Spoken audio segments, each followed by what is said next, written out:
Hace muchos años, cuando comencé a estudiar las emociones negativas, el punto más crítico que descubrí fue que no se puede hacer ningún progreso hacia la salud, la felicidad, el amor y el cumplimiento del potencial mientras se insista en mantener intactas las emociones negativas. Y lo único bueno de las emociones negativas, si es que tienen algo de bueno, es que las emociones negativas no son permanentes. Lo dice hasta Sigmund Freud, no hay un lugar permanente para las emociones negativas en el subconsciente. En otras palabras, son visitantes indeseados. Son hábitos negativos o patrones de respuesta negativos que pueden eliminarse, y el punto inicial para eliminarlos es entender de dónde vinieron y entender cuáles fueron los factores causales, volviendo a la niñez temprana, que desencadenó el desarrollo de las emociones negativas y nos han dado como adultos una predisposición a ser negativos de una u otra forma. Esto nos lleva al condicionamiento de la niñez temprana. Recuerden que ya dijimos que el punto inicial de los patrones de hábitos negativos compulsivos e inhibitorios era la crítica destructiva. La crítica destructiva es el gran destructor. La crítica destructiva destruye a las personas en su interior y las deja caminando en círculos por fuera. Muchas personalidades han sido minadas y destruidas, mucha autoestima ha sido puesta de lado como resultado de la crítica destructiva más que cualquier otra cosa que podamos imaginar. La crítica destructiva es el gran asesino. Ahora, ¿por qué es eso tan malo? Sabemos que los niños en sus primeros años y al ir creciendo tienen una necesidad tremenda de amor y aprobación de sus padres. De hecho, muchos psiquiatras y psicólogos han dicho que la razón número uno de la enfermedad mental en los adultos es el retiro de amor o el amor no expresado. Sabemos que cualquier persona con prestigio, una persona que es importante para un niño, tiene un impacto enorme en ese niño, y los niños hasta la edad de 6 años tienen muy poca habilidad para discriminar entre una crítica válida y una crítica inválida. Lo que esto significa es que todo lo que diga un padre o un pariente mayor o una persona mayor, cualquier cosa que diga una persona de prestigio o una persona importante para un niño es aceptada como cierta. Es aceptada como una representación válida de la realidad. Si una madre dice eres un niño malo, o si un papá dice eres flojo, si alguien dice no eres dependiente, o si alguien dice que somos estúpidos o tontos o feos, el niño no tiene capacidad alguna para discriminar entre lo válido y lo no válido. Ese niño acepta eso como una verdadera representación de la realidad. Va más allá de la mente consciente, va directamente al subconsciente y ahí se queda. Muchos de nosotros como adultos aún estamos viviendo en base a la información negativa que recibimos cuando éramos niños. Y después como adultos que decimos así es como soy, o siempre he sido así, o algunas personas dirán, pues es de familia, tu padre era así, los hijos son así, tu madre era así, etc. ¿De dónde viene? Nada de estas cosas es de familia. Por ejemplo, cuando estaba creciendo, mis padres habían sufrido la depresión y la depresión les produjo un impacto enorme, y cuando hablábamos de comprar algo, lo recuerdo muy bien, mis padres se ponían muy tensos y decían no podemos pagarlo, no podemos pagarlo, no podemos pagarlo, no podemos pagarlo. Tenían una mentalidad de carencia, esta mentalidad de no podemos pagarlo toda su vida. Y luego yo crecí, y aunque nunca he experimentado la depresión, y la mayoría de ustedes, 10, 20, 30, 40 años después, aún estamos diciendo no puedo pagarlo, no puedo pagarlo, no puedo pagarlo. Aún tomamos como base esas frases críticas, esas frases emocionales que usaban nuestros padres. Tal vez sus padres les decían como mi padre me decía a mí una y otra vez, nunca acabas lo que empiezas, nunca acabas lo que empiezas. Nunca acabas lo que empiezas. Eres un flojo, nunca acabas lo que empiezas. Y cuando fui adulto tuve muchos problemas para acabar lo que empezaba. Al acercarme al final de la tarea, comenzaba a sentirme ansioso y buscaba cualquier excusa por posponerla o retrasarla. El segundo factor que nos predispone a emociones negativas es la falta de amor. Sabemos que las personalidades de los niños se desarrollan al grado en que reciben una alta calidad y una alta cantidad de amor de sus padres. Existe una relación de 1 a 1 entre la cantidad de amor, la calidad de amor y una personalidad sana. Ese amor negado o la privación de amor es la causa clave de la infelicidad, la negatividad y la enfermedad mental en los adultos. Para que un niño se sienta realmente amado, el niño debe tener padres con buenos conceptos, y la mayoría de nosotros tuvimos padres que fueron víctimas de sus padres, que a su vez fueron víctimas de sus padres. Un escritor famoso dice que todo el mundo es víctima de una víctima. Todos son víctimas de víctimas. Nuestros padres quisieron criarnos de la mejor forma posible, pero ellos mismos fueron víctimas de víctimas. Y para que un niño se sienta realmente amado, deben existir 3 condiciones. La condición número 1 es: los padres deben amarse a sí mismos. Los padres deben amarse a sí mismos. Recuerden, nunca le podrán dar más amor a otros que el que sienten por sí mismos. Si no se aman a sí mismos, no pueden amar a sus hijos. Si tienen un poco de amor por sí mismos, deben difundirlo en sus hijos. Si tienen poco amor por sí mismos y es absorbido por sus esposos, entonces, a veces, aunque deseen amar a sus hijos, no tienen amor que darles. Sus padres querían amarlos y en muchos casos no tenían amor para darles, y eso es porque nunca lo recibieron cuando crecieron. El segundo requisito es: los padres deben amarse mutuamente. Para que un niño crezca sintiendo confianza en sí mismo, crezca sintiéndose amado, a salvo y seguro, debe crecer en un ambiente donde los padres se amen.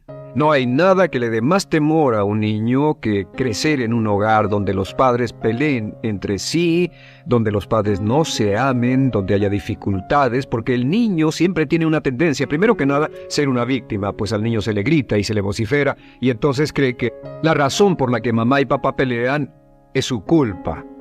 Ahora, una investigación interesante: como hay muchas familias de un solo padre, la investigación interesante muestra que cuando uno de los padres se va como resultado de una separación o un divorcio, los niños que quedan invariablemente están convencidos de que la razón por la que el otro padre se fue se debió a algo que él hizo.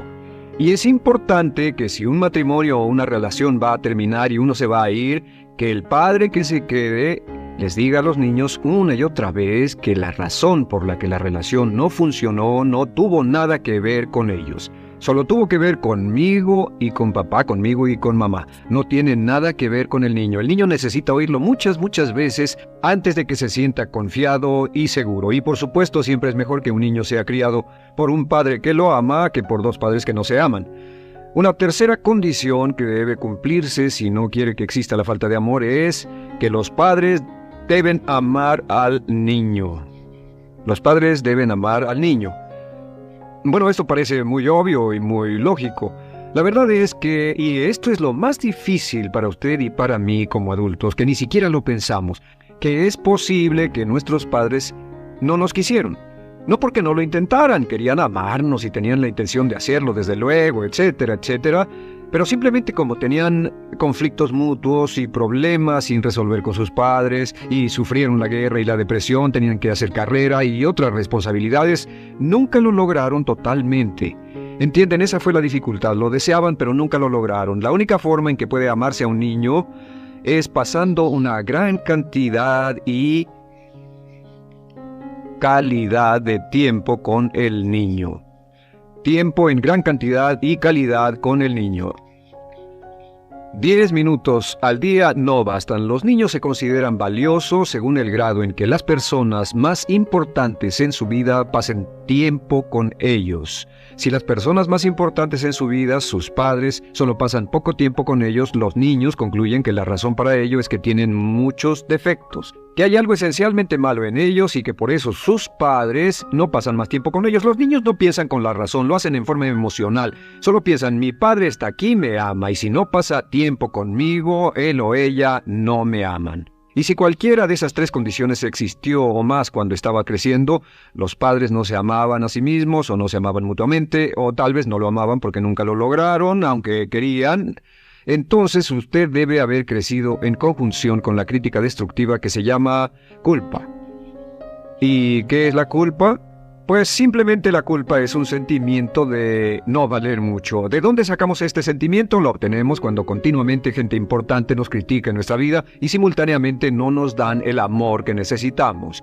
Sentimos que no valemos mucho o que no valemos nada. Y un sentimiento de culpa nos lleva a un sentimiento de falta de mérito, falta de valor y culpa. Y esa culpa, ese sentimiento de falta de mérito, es el mayor problema del siglo XX, la principal fuente de enfermedad mental. Es la fuente principal de los problemas en las relaciones, la fuente principal de enfermedad psicosomática, la fuente principal de la mayoría de los problemas que afectan a nuestra sociedad. Es el profundo sentimiento de culpa y falta de mérito que se expresa o se esconde en los pensamientos o en la actitud: no valgo suficiente, no valgo suficiente. No valgo suficiente. Ya hablamos de la autoestima y de lo importante que es. La autoestima significa me quiero mucho, me quiero mucho, me quiero mucho, me quiero mucho. Las personas que han sido criadas con críticas destructivas durante su vida no solo no se agradan a sí mismas, no sienten que sean lo bastante buenas para nadie, y en muchos casos están llenos de odio por sí mismos. Se odian a sí mismos, se autocondenan o se detestan. Y verán que esto sale en sus conversaciones y sale en sus relaciones con otras personas. Las personas que no se quieren a sí mismas, aunque quieran tener buenas relaciones, simplemente no son capaces de ello. Las personas que piensan que no son buenas para nada siempre lo hacen aflorar, siempre será un problema. Ahora, ¿cuál es la razón principal de la culpa? ¿De dónde viene la culpa? La culpa viene de 3 fuentes negativas: padres negativos, influencias negativas o religión negativa. Una de las 3. Cualquiera de estas 3 usa la culpa. De la culpa se valen y aprovechan, en especial los padres y las organizaciones religiosas, por 2 razones. Una es el castigo. La culpa se usa para castigarnos. Cuando estamos creciendo, el castigar es la forma más fácil de hacer que uno se sienta mal. Nuestros padres nos hacen sentir mal castigándonos físicamente o sermoneándonos o regañándonos. Y el castigo es una forma muy eficaz de irnos conformando o de conseguir que hagamos lo que los demás quieren. La segunda razón por la que se usa la culpa cuando se practica en forma consciente, y algunas organizaciones la practican así, es para tener más control emocional en especial, porque se puede controlar a una persona emocionalmente con culpa y manipular su comportamiento. Hay muchas organizaciones que usan la culpa como una herramienta de control y manipulación. Si puede controlar a las personas con suficiente fuerza y en forma emocional, puede conseguir su dinero, puede conseguir su tiempo, puede conseguir su compromiso, demandar sus recursos, etc. Muchas organizaciones usan la culpa para aplicar un castigo. Muchas organizaciones de caridad que se anuncian por televisión, en especial las de causas benéficas que involucran a niños o a personas incapacitadas, usan un sentimiento de culpa. A usted le va tan bien que debe sentirse culpable por estas personas que sufren. O envíenos algo de dinero y eso se encargará de su culpa por un momento hasta que lo incluyamos en nuestra lista de correo, etc. Y la culpa es un estándar. ¿Por qué se usa tan comúnmente? Pues primero que nada porque casi todos nosotros la tenemos en mayor o menor grado, y número 2, es fácil. La culpa es fácil. ¿Por qué nuestros padres la usan con nosotros? ¿Por qué nuestras madres la usan con nosotros? Nuestras madres pueden controlarnos con la culpa en un cuarto repleto. Nuestra madre puede controlarnos a miles de kilómetros por teléfono. Los padres usan la culpa en sus hijos porque sus padres usaban la culpa en ellos y así sucesivamente. Es lo más fácil, no existe un esfuerzo físico. Puede hacerse con una mirada, o de reojo, o una palabra. Ya sabe que las personas siempre buscan lo más fácil. Esté alerta. Ustedes han sido criados en un ambiente donde se les ha hecho sentir culpa y casi todos lo vivimos. Debemos entender que la culpa es como una letrina o bacterias emocionales negativas que se colocan en la raíz de su psique o su subconsciente y activan todas las demás emociones negativas: furia, odio, envidia, resentimiento, frustración y duda, temor, etc. Las crea y las activa a todas, y la forma para en realidad deshacerse del centro es exorcizarlo, extirparlo. Y es lo que vamos a hacer el resto de esta sesión. Primero, ¿cómo podemos saber si nos criaron con sentimientos de culpa? Bien, a esto le llamamos la manifestación adulta de la culpa. Manifestación adulta de la culpa. Puede saber, probándose a sí mismo, cuánto de esto tiene. Número 1. La manifestación adulta de la culpa es que tiene sentimientos de inferioridad, sentimientos de inadaptabilidad y de no merecer las cosas. No siente que merezca que le pasen cosas buenas. Si una persona ha sido criada con crítica destructiva y se le hace sentir culpa, entonces cuando logra éxito, aún con un tremendo esfuerzo, tiene una tendencia terrible de sentir que no se lo merece. A esto se le llama, por cierto, temor al éxito. El temor al éxito es solo otra forma de decir que la persona que ha estado condicionada a pensar de sí misma como poco valiosa o no lo bastante buena, se siente muy incómoda cuando experimenta el éxito. Se siente muy tensa y a disgusto. Realmente si sienten demasiada tensión comienzan a aspirar cocaína, a beber demasiado alcohol, se enredarán en comportamientos autodestructivos, tendrán una sensación tremenda de ansiedad, como si alguien fuera a descubrir algo de ellos. Hay un libro en la librería que dice: si me está yendo tan bien, ¿por qué me siento como un impostor? Tienen el llamado síndrome del impostor. ¿Alguna vez ha tenido éxito en algo y la gente ha ido a usted a decirle: vaya, hiciste un excelente trabajo, o eso es maravilloso, aunque haya sido muy duro para usted, y sintió que los demás iban a descubrir, siente como que, es decir, que iban a descubrir que realmente no es bueno, que solo fue un fraude, solo un accidente, y por supuesto es lo que dice: fue coincidencia, fue un accidente, la verdad no sé ni cómo lo hice. Hacen todo lo posible por huir de ese sentimiento de inferioridad y de no merecer las cosas. Estén muy alertas.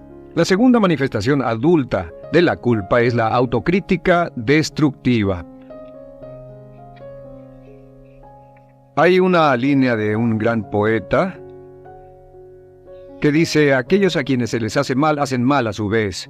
Los niños a muy temprana edad, a veces a la edad de 2 o 3 años, comienzan a menospreciarse, se desgarran, hasta se golpean y se castigan físicamente si se les critica demasiado. Siempre dicen el equivalente de no valgo suficiente o no soy muy bueno, y se castigan a sí mismos. Y la crítica destructiva es un síntoma real de un sentimiento escondido de culpa e insuficiencia. El número 3 es que, fácilmente manipuladas por la culpa, las personas pueden jalar sus cordones de culpa en forma muy simple. Realmente vemos que existen dos tipos de personas en el mundo: los lanzadores de culpa y los receptores de culpa.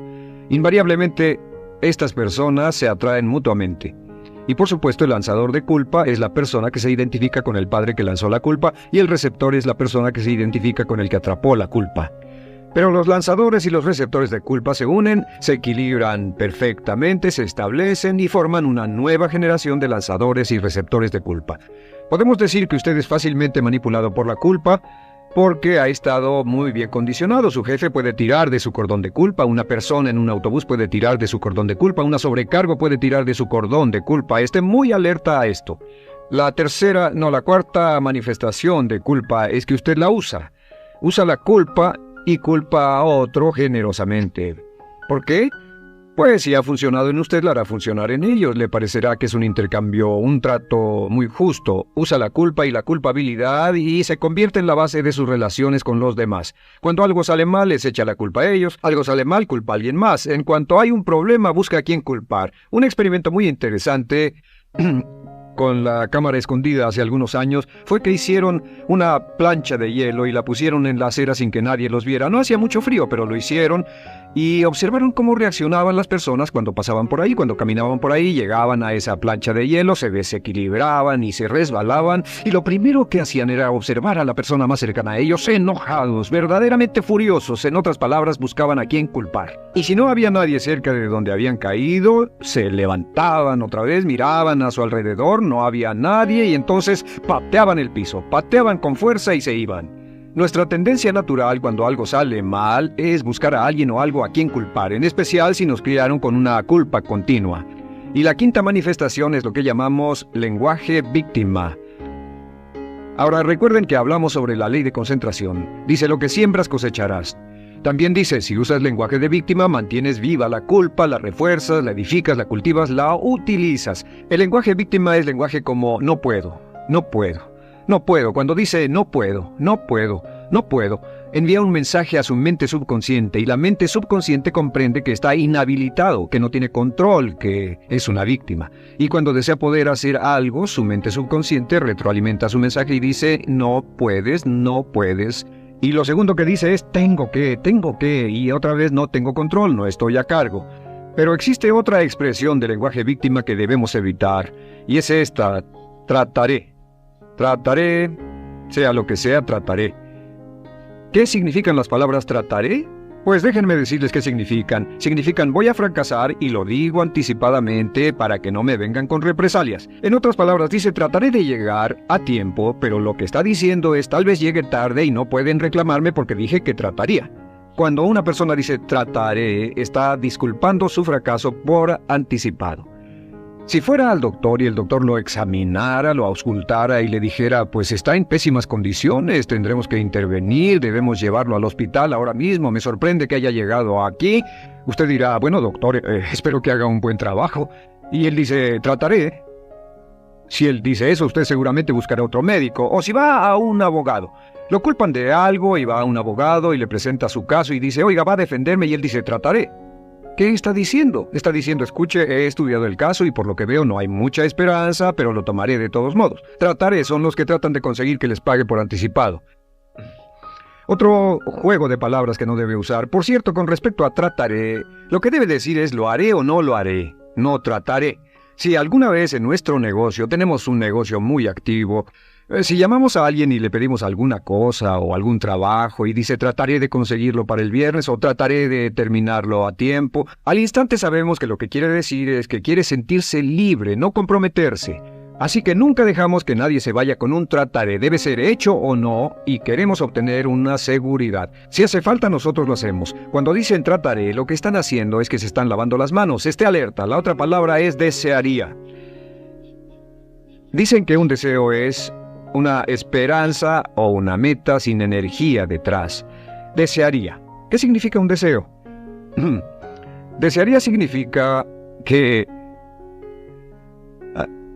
me gustaría tener algo, pero sé que nunca lo podré tener. Cuando dice desearía bajar de peso, ¿qué significa? Las palabras no dichas son, pero sé que no puedo. Porque no por las excusas que tiene y el metabolismo que tiene y los problemas, etcétera. Siempre hay razones por qué debe salir, etcétera. Desearía dejar de fumar, desearía estar en forma. Desearía. Cuando usa la palabra desearía, le muestra al subconsciente que esto es algo que no cree que le sea posible lograr o adquirir. Entonces el subconsciente descarta completamente esto como meta y no le da energía, ni motivación, ni impulso, ni deseo de lograrlo. Así que esté muy alerta al lenguaje víctima. Esté alerta a la expresión sí, pero. O lo haría, sí, pero. Alguien le dice, haga esto, y usted dice, sí, pero. La palabra pero, por cierto, es el gran borrador. Si una persona le dice, podría incrementar sus ingresos o incrementar sus rendimientos, ser una persona mejor o más feliz o bajar de peso o lo que sea, no importa, y usted dice, sí, pero, lo que está diciendo es que está borrando toda la aseveración que ha dicho antes. Manda un mensaje a su subconsciente que dice, no hay posibilidad, y no hace esfuerzo, no otorga energía, no ejerce capacidad alguna hacia el logro de esa meta. Y las personas que han sido criadas con culpa tienen 5 cualidades o 5 manifestaciones de adultos. Una es que se sienten inferiores, se sienten inadecuadas, sienten que no merecen que les pasen cosas buenas. Estén muy alertas a eso. El número 2, se autocompadecen continuamente, usan la autocrítica destructiva. El número 3, usan la culpa y la culpabilidad en ellos y en otros. El número 4, son manipuladas por la culpa, y número 5, usan lenguaje víctima. Así que, ¿cómo nos deshacemos de la culpa?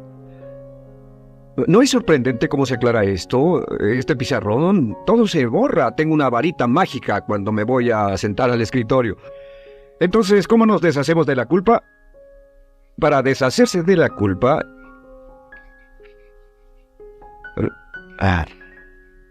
Este es el proceso. Tiene algunos pasos importantes. Número 1, el primero de la lista, elimine la autocrítica. Elimine la crítica autodestructiva. En otras palabras, nunca diga nada destructivamente crítico de usted mismo. No lo diga. Esta es la regla básica. El subconsciente acepta lo que diga usted como cierto, como un mandato.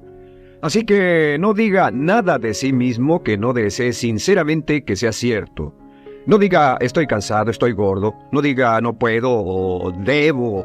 No diga nada a menos que quiera que sea cierto. Las palabras que van después de la palabra yo son las palabras que su subconsciente registra como mandatos, excepto cuando dice yo desearía o lo intentaré. Así que elimine la crítica destructiva. Siempre hable en términos positivos sobre usted. Me gusta mi persona, puedo hacerlo, lo haré, escogí hacerlo, pero nunca diga no puedo. Número 2 es no dejarse manejar por la culpa. Rehúse ser manejado por la culpa. Porque cada vez que le permita a alguien que lo manipule por la culpa, ¿sabe qué pasa? Refuerza y hace más poderoso el efecto de la influencia de la culpa en su vida. Cuando yo crecí, debo decir que yo crecí en una familia que estaba muy influenciada por la religión negativa. Realmente mi madre, Dios la bendiga, tenía un cinturón negro en el pecado e hizo un trabajo verdaderamente soberbio en ello. Y yo tardé en sobreponerme. Cuando me casé con Bárbara, ella también venía del mismo tipo de familia y recapacitamos. Hay una hermosa respuesta cuando uno de los dos caía de nuevo en los viejos patrones. Decía, no tratas de hacerme sentir culpable, ¿o sí? No tratas de hacerme sentir culpable, ¿o sí? Solo diga, no tratas de hacerme sentir culpable, ¿o sí? Y no deje que las personas lo manipulen usando la culpa. El número 3, no use la culpa o la culpabilidad y anuncie que no va a usarla. No la use en otras personas y permita que sus hijos o su cónyuge digan lo mismo. No tratas de hacerme sentir culpable, ¿o sí? Repítalo una y otra vez. Y si la otra persona le dice eso es lo que trato, contéstele no va a funcionar. Y no funcionará. Es que la culpa solo funciona mientras usted no sepa que está siendo usada en usted. El número 4 es lo que llamamos la ley del perdón. Es la más importante de todas. Realmente es el centro, es el meollo de toda esta sesión. La ley del perdón simplemente dice que usted está sano mentalmente hasta el grado en que pueda perdonar libremente y olvidar las ofensas. Que su habilidad para perdonar a los demás es la clave que determina su felicidad y su éxito en la vida.